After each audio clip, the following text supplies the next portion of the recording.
talk about passive house, it helps to open up your mind and think about where we are right now. So this graph shows you a large time scale. Just go a few hundred, few thousand years back and think about what kind of energy humans were using at that point in time. They haven't used any fossil energy. They used pretty much all different types which are directly or indirectly dependent on solar energy. Biomass, wind, hydropower, all these kind of things were used hundreds and hundreds of years ago.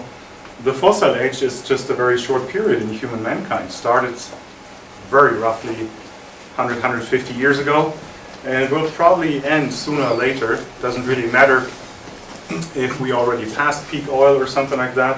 I think the most critical thing we have to realize is that we are somewhere on the top of this curve.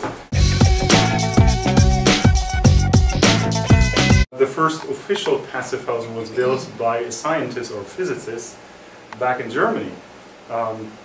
Maybe it's not really an architectural beauty, but it's a fourplex and so 4 units, an extremely energy efficient house, and he coined the German word PassiveHouse.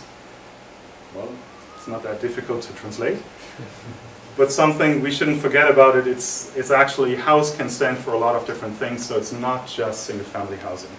So it can be office buildings, it can be schools, it can be all kinds of buildings. One is a thermographic picture of an old-fashioned coffee machine versus a thermos flask. Just imagine you would have the same liquid or the same temperature liquid inside these two containers. And then you wait 2 hours. After 2 hours, the temperature of the liquid is still roughly the same. One system has used a lot of energy, the other system nothing. So the thermos flask is compact, it reduces the surface, and it has a very good insulation. So that's the first simple rule: build a compact building with a very good envelope. And then the second step is the upper picture shows our thermal or solar thermal collector, the window. The window becomes a very crucial component in a passive house because it's the only component which can harvest energy passively for free from the sun. You've got to be careful with overheating in summertime and these kind of things, but it's not too tricky to balance this and to achieve an overall net gain of the windows. So you have a passive contribution to your heating bill, so to say. So passive house is relatively new to Canada these days. The Austria house was officially the very first passive house in Canada, built in 2009. Lydia will probably talk a bit more about it. It was, so to say, the beginning of your company to get in touch with passive house.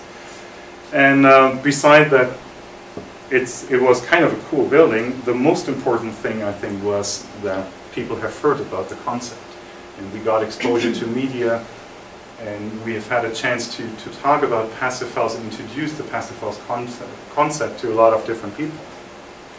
I think this was probably the most positive thing.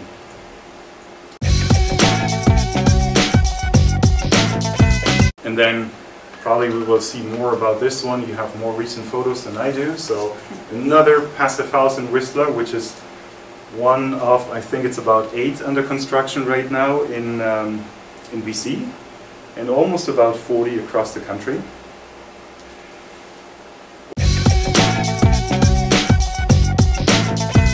It is a little bit more than just adding a few centimeter more of insulation on your walls or buying just slightly better windows or whatever. It is a holistic kind of concept. It's an integrated design process.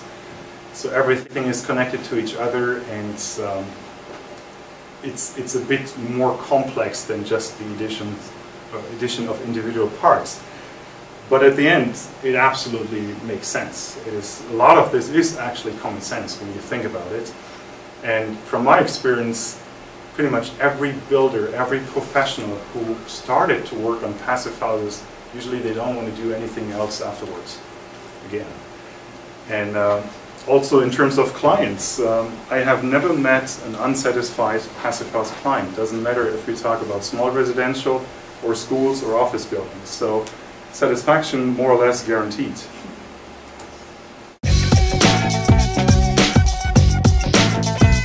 Next year, probably around this time of the year, we will have a Passive House conference and hopefully introduce some really astonishing buildings across the country. Some of you might have heard there was such thing as the Passive Design Toolkit of the City of Vancouver, published on the city homepage. That was published 2008, and a first step into the right direction to publish more about passive design. And currently I am in contact with not just the city but also the provincial government, so there is a strong interest generally into adapting Passive House standards into, well, first it will be probably with incentives programs, later on it will become, sooner or later it will become code, probably later. Wouldn't. Policymakers who have understood this concept, they're really keen on getting it going, and it will take some time. It's not kind of a fast thing. It will take years, but I think in general we can be very confident to say that this is the general direction we're heading to. So it's not the question if Passive House will be successful in Canada. I think it's more a question of how fast. Well, for anybody who would like to have more information, PassiveHouse.ca. We will relaunch our homepage next week with a whole bunch of more information.